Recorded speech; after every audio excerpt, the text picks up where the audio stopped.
শুধু আমরা অনেকেই বাজার থেকে পশু আনার সময় বা কুরবানি করার সময় পশুর সাথে অনেক বেশি অমানবিক আচরণ করি।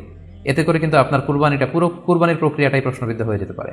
সবাইকে বলছি আমরা যাতে পশুর সাথে মানবিক আচরণ করি, কুরবানির পশুর সাথে এমন কোনো আচরণ যাতে না করি যাতে ওর কষ্ট না হয়, আমরা যেন এটা খেয়াল রাখি। বিশেষ করে জবাই করার আগে পশুকে ভালোভাবে রশি দিয়ে বেঁধে নেওয়া এবং যেই ছুরি দিয়ে জবাই করা হবে সেটা খুব ধারালো থাকা। আল্লাহ রাসূল সাল্লাল্লাহু আলাইহি ওয়াসাল্লাম কিন্তু এই দিক নির্দেশনা আমাদেরকে দিয়েছেন। সুবহানাল্লাহ, ইসলাম যে কতটা চেক অ্যান্ড ব্যালেন্স, কতটা ভারসাম্যপূর্ণ জীবন বিধান। আল্লাহ রাসূল সাল্লাল্লাহু আলাইহি ওয়াসাল্লাম সহিহ মুসলিমের বর্ণনায় তিনি বলছেন, ইদা যাবাহতুম ফাআহসিনু যিবাহা, তোমরা যখন জবাই করবে সেখানেও তোমরা ইহসান করো।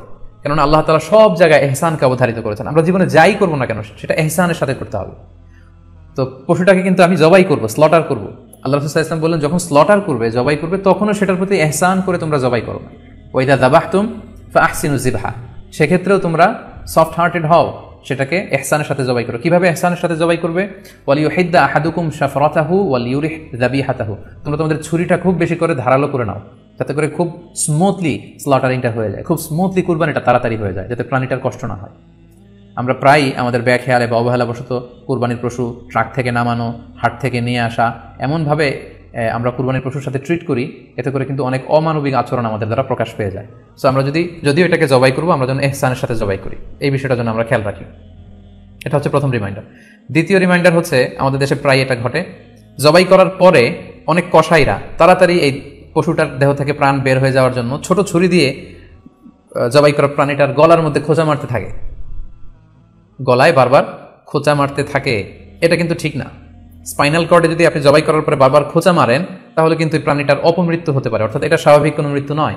স্বাভাবিক মৃত্যু হচ্ছে জবাই করে দেয়া, এবং ইসলাম এটাকে আমাদের জন্য বৈধ করেছেন। আমরা জানি যে পাশ্চাত্যে গরুর মাথায় বুলেট মারা হয়, অথবা ইলেকট্রিক্যাল শক দিয়ে ওটাকে হত্যা করা হয়, অথবা ভারী কোনো লোহার হাতুড়ি দিয়ে গরুর মাথায় আঘাত করে সেটাকে মারা হয়, কিন্তু ইসলাম এগুলোকে নিষেধ করেছে।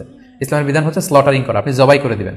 সেক্ষেত্রে আমার মনে হয় 10 থেকে 15 মিনিট যদি আমরা একটু ওয়েট করি, গরুর দেহ থেকে সবগুলো রক্ত কিন্তু বের হয়ে যাবে, ফলে এটার গোশতটা উপা দেওয়া হবে আমাদের জন্য।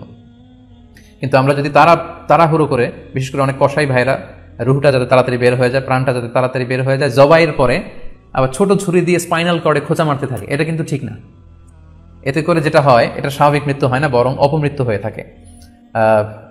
আমরা যখন কুরবানি করি তখন প্রাণীটার শ্বাসনালী এবং কণ্ঠনালী কেটে যায়, এবং তারপরে রক্তনালী, যেটাকে ইংরেজিতে বলে জুগুলার ভেইন, এই জুগুলার ভেইনটা যখন কেটে যায় তখন কিন্তু প্রাণীটা আর ব্যথা পায় না। গবেষণায় দেখা গিয়েছে যে যদি আমরা দেখি যে প্রাণীটা খুব ছটফট করে, লাফালাফি করে, তা আসলে সে ব্যথা পায় না।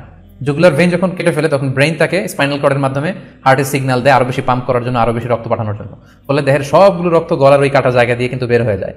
তো ওই মুহূর্তে আপনি যখন ছোট ছুরি নিয়ে এটা স্পাইনাল কর্ডে খোঁচাখুচি করতে শুরু করেন, তখন কিন্তু এটা অপমৃত্যু ঘটে, এটা স্ট্রোক হতে পারে, এটা হার্ট অ্যাটাক করে মারা যেতে পারে। তাহলে সেটা কিন্তু স্বাভাবিকভাবে জবাইয়ের মধ্যে দিয়ে মৃত্যুবরণ করলো না, বরং হার্ট অ্যাটাক করে বা স্ট্রোক করে সেটা মারা গেল। তখন কিন্তু আপনার কুরবানিটা প্রশ্নবিদ্ধ হয়ে যেতে পারে। তো এই জন্য আমি সকলের কাছে অনুরোধ করবো, আপনারা তাড়াহুড়ো না করে 10 থেকে 15 মিনিট একটু ওয়েট করেন জবাইয়ের পরে, এটাকে স্বাভাবিকভাবে, ন্যাচারালি, প্রাকৃতিকভাবে এটা রুহটা বের হতে দিন। তা না হলে আমাদের কুরবানি কিন্তু প্রশ্নবিদ্ধ হয়ে যেতে পারে।